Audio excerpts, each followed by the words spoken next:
Paula Pete Works here, coming to you once again with chapter 1116 of One Piece, entitled Conflict. And oh boy, there are a lot of sites and a lot of statements that are very intriguing that we're going to talk about today, because I think we could be getting the answer to the members, or the final members, very soon. Speaking about one of the characters who might be one of the final members, we have Yamato in her 6th installment of her cover story entitled Oni Child Yamato and the Holy Inari Shrine Pilgrimage. And here she's finally outside of the Flower Capital Palace, and she's getting some medicine and dumplings from Otsuru, who is Kinemon's wife. And we see that fat sumo guy that Luffy Gear third palmed back in the day that was hitting on Okiku. We see him, so he's not dead, so that's cool. And then we see a bunch of the townsfolk who are really smitten with Yamato. I find that really kind of neat. So she is a local hero. That's cool. That they don't hate her because she looks like Kaido or whatever. So Kaido is ultimately wrong. A Oni or ogre can make friends out of humans. That's cool. I like that a lot. She's wearing, by the way, a backpack that looks like Usopp's backpack when he first joined the crew. I know she's going on a pilgrimage because she's going to go all around Wano. And the goal is to deliver a sword to Yasue's shrine. So yeah, I don't know. But it's interesting that she is still out of earshot of Vegapunk's message, which is presumably going on at the same time, because the only Den Den Mushi that seems to exist in the whole of Wano is the one that was Orochi's that Momonosuke and Kinemon are listening to. But speaking about that, let's go on with the chapter here. So people are shocked that there is a weapon that can sink the world, or weapons rather, that can sink the world. And they're like, why is the war still going on? No one from 800 years ago can still be alive now. And what's very, I guess, thematic is that once that is said, we see a shot of Imu, 2 panels of Imu actually, and Imu is looking at a photograph of someone who looks like Vivi. So that's probably Nefertiti D. Lily. And seeing as I set up like this, it's most likely that Imu is that old. This really does strengthen the idea that an Op Fruit user way back when swapped the bodies of Imu and Nefertiti D. Lily, and now Imu is Nefertiti D. Lily. I made a video about that. Tons of people have, though. It's a very, very popular theory, and this really does strengthen it. And speaking of which, this brings us to our first very curious thing in the chapter. We go to Alabasta. We see Igaram, and we see Karoo. Yes! I was so worried. I was worried about Karoo. But then we see a missing poster of Nefertiti Vivi. Now, this is very, very curious, because if you recall, the only other person in the manga so far who has ever had a wanted poster like thing attributed to them that was different was Sanji. Sanji, as we find out, is a prince, so he is actually royalty. It's not just a code name like back in Alabasta. This is a real thing. Sanji is an actual prince, and the Vinsmokes want him only alive. So now, this is the first time anything like that has been attributed to Vivi. And once again, it's something completely different. We have never seen a missing poster, as far as I know, in the entirety of One Piece. So this is very, very curious.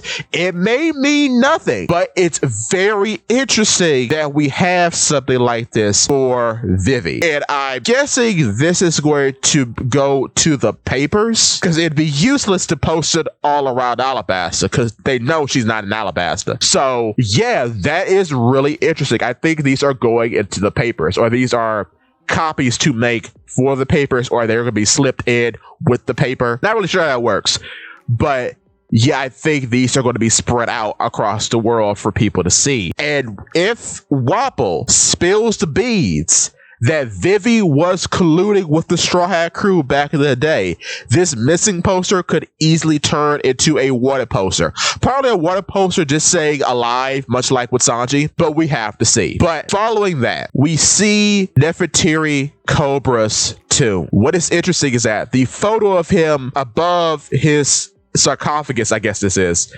him smiling. I don't know if that means he's actually dead, because we can never see the actual actual Cobra smiling, and the smile is important because, of course, much like his daughter Vivi, he too is a D clan member.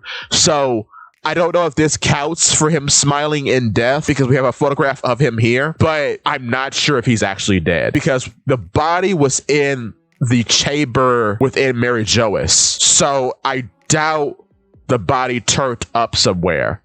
So he could just be presumed dead, but the body is missing if he's dead at all, because he could be still alive. I'm not sure. But what's weird about it is that we do see Chaka and Pell, so I don't know. Of course, during this too, we read that Vegapunk's goal was to make a energy source that could develop nations in poverty. However, a fragment of it was stolen by someone. They don't know who it is. Well, of course, Vegapunk in the present knows who it is, but he didn't know at the time. The Cypherpole agents, along with Seraphim, are still in the middle of the island, but following that, we have Stussy talking to Edison, talking about how ridiculous it was that Nezjuro cut the bottom of Punk Records, causing all the Cypherpole agents and the Seraphim to fall out.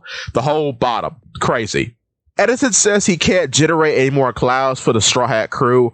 I don't know if that actually endangers the bridge he made, though, because only the bottom was cut. And it was very clean cut. So to that, I'm not sure, but I'm sure they're going to make it out. Following that, we have the interesting statement. Stussy says, Edison, is it okay if I let Kaku go free? I don't want him to suffer the consequences of this. Don't worry, I won't let him go after the Straw Hats, and I don't think pursuing them will be his priority anyway. Following that, Edison says, understood, Stussy. I'm sorry for putting you through all of this. It didn't occur to me that they were your friends. Forgive me for making you turn on them.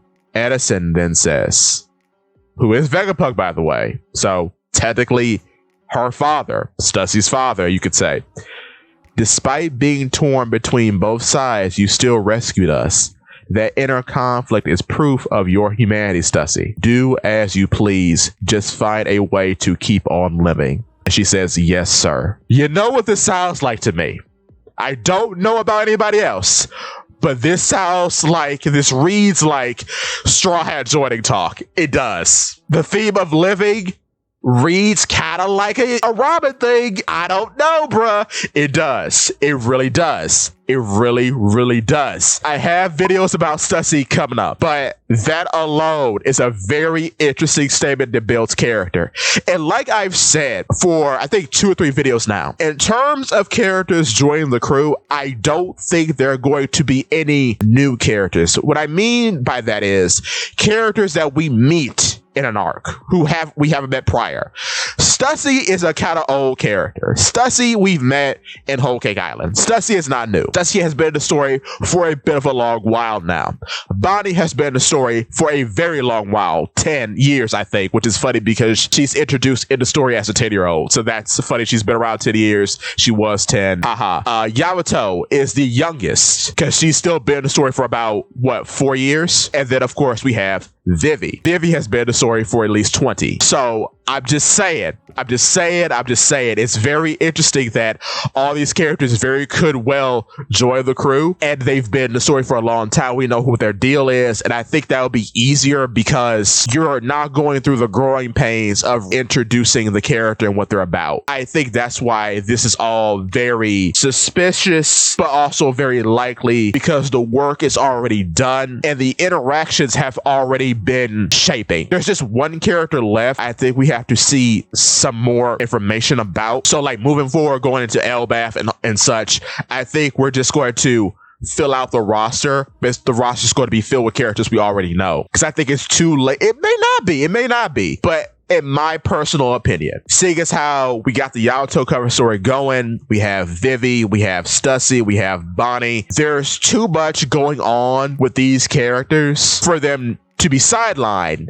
and for them not to join the crew. And then 2, we know enough about them to which it wouldn't be too strenuous writing more for them, And there's much more I can go into detail about them, but I want to move on with the chapter. We see Vegapunk explain Lulucia's disappearance and how the Murflame was probably used to destroy the island, and he doesn't want to be arrogant, but only something like the Mother Flame could do such a thing. We have the milkmaid from Lulusia, I forgot her name, reacting to this along with the other members of the Revolutionary Army on the Kamabaka Island. Following that, we have Vice Admiral Camille. If you don't know, he was in the Ace cover story in which Ace visit Lulusia Kingdom, and he's the guy who kept drinking the bad coffee, and as we see here, he still has his coffee. I don't think he had a mustache back then. I think that's new. That's cool. But yeah, that's cool to see him again. Following that, we have Elizabello and Dogama. And he tells Dogama to go check on Lulusia Kingdom because this is new information. Of course, this wasn't reported in the news because it was a government job. Vegapunk apologizes for his weapon being used in such an egregious way. The people of, I assume, Baltimore, his home island, say, well, it wasn't your fault, Vegapunk. Your weapon was used without your permission. Going back to Wano, we see Momonosuke and Kinemon reacting to the news.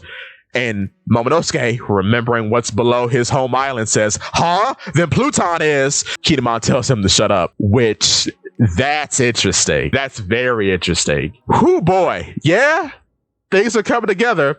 It's funny that Otama's with him. That's cute. Who also comes to a very similar conclusion, who's in the same, I guess, panel bracket as them, is Crocodile. So this is the first Cross Guild member who is reacting to the news, and probably the only Cross Guild member who will be reacting to the news, which makes a lot of sense because, as far as I know, Crocodile's the only one who's ever used a Denden Mushi, but he has been called by a Denden Mushi, in which the Navy guy was telling him that he knows now that he was a sworn blood brother to Shanks and all that. That's the only time I think he's used one, and then he used one to live stream, but he just kind of stole that one. So I don't know if you can count as him using one like Crocodile has in the past to call Mr. 3, because every time he's used one, it's like he stole it or someone was calling him. So I'm not sure if you would count that, but yeah, I guess Crocodile, you could say, is alone in that. I don't think Mihawk has ever used one, period. But I have to check that. Anyway, moving on. We get a shot of Ryukyu Palace with Shirahoshi, the catfish guy, and the seahorse guy reacting to the news. Going back, we have a shot of a naval ship in which Sudo and Sengoku are reacting to it.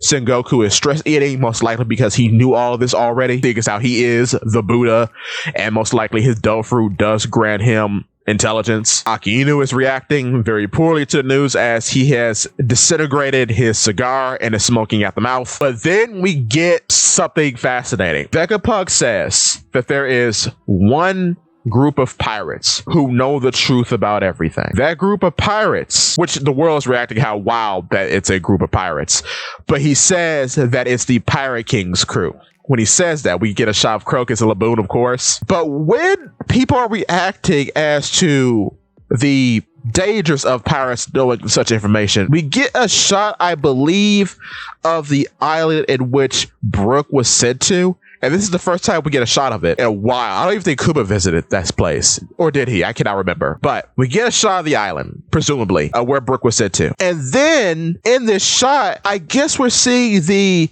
Long Arm Tribe district of this island, which we never saw before. We only saw Brook's 3 managers steal him from the occultists. So this is really cool that that island was a Long Arm Tribe island, because it's a whole cove of these guys, and they're all dressed in vaguely Chinese inspired wear, much like Scratch Manapoo. So yeah, that's cool. I wonder, where is Scratch Manapoo from again? Is he from the West Blue? Can't recall. But yeah, that's interesting. Following that, we have York. York is starting to piece things together, which I gotta say, York is developing into quite the character. Videos about her coming later, but she says, hang on. How is that possible, Stella? How can you have known about me stealing a fragment of the Mother Flame? I cut off my memory synchronization. It should have been impossible. But not only that, but I know for a fact that you're a terrible liar and a lousy actor. You were genuinely surprised, right? And we get a scene of when she was interacting with Vegapunk in which she locked him up, which is also the time she shot Shaka in the head, which was gruesome, but yeah. And in the past, Vegapunk say, York, this is all you're doing? Cut back to York. She's saying, You got the news about Lucia and took the readings. What does that mean? The timeline doesn't add up. You must have known the government's plans. Otherwise, you wouldn't have done all this. You wouldn't have hidden the broadcast snail.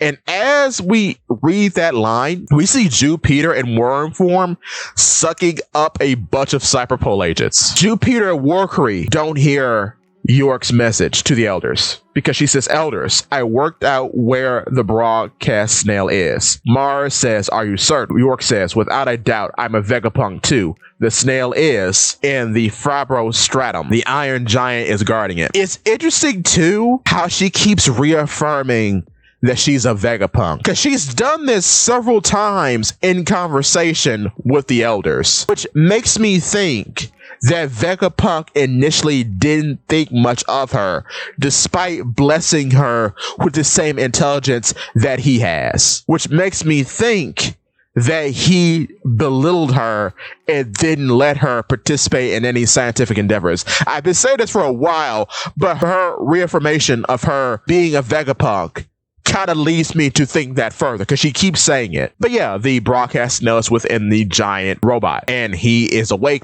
presumably because of the Drums of Liberation, because Luffy's in Gear 5th. Cutting back to Vegapunk, I'm sure they knew our entire lost history, so why would they just fade away without telling a soul? They didn't act. We cut to Sabaody Archipelago at Shaki's bar. Shaki has just finished being a pirate, asking Rayleigh, has he had enough booze yet? And Rayleigh's like, I'm a washed up old man, just like Vegapunk here, a blabbering old geezer who's already said too much. Don't be oh my god, don't be a spoiled sport and take away from the youngsters the thrills theirs now to seek out, right, Roger? Oh my god. Oh, he's like, shut up, nerd. There's pirating to do. Don't interrupt our treasure hunt, you egghead. That's great. That's great. Short chapter this week. But yeah, that's it. We got a break next week, unfortunately. So I'll have content for you as always. But man, we got a lot of interesting stuff now, didn't we? A lot of interesting things that could lead to future events. I'm excited. I really am. More videos coming up about this very soon. As always, Paula P Works has got you covered with content. So until then, thank you for watching and give me your thoughts.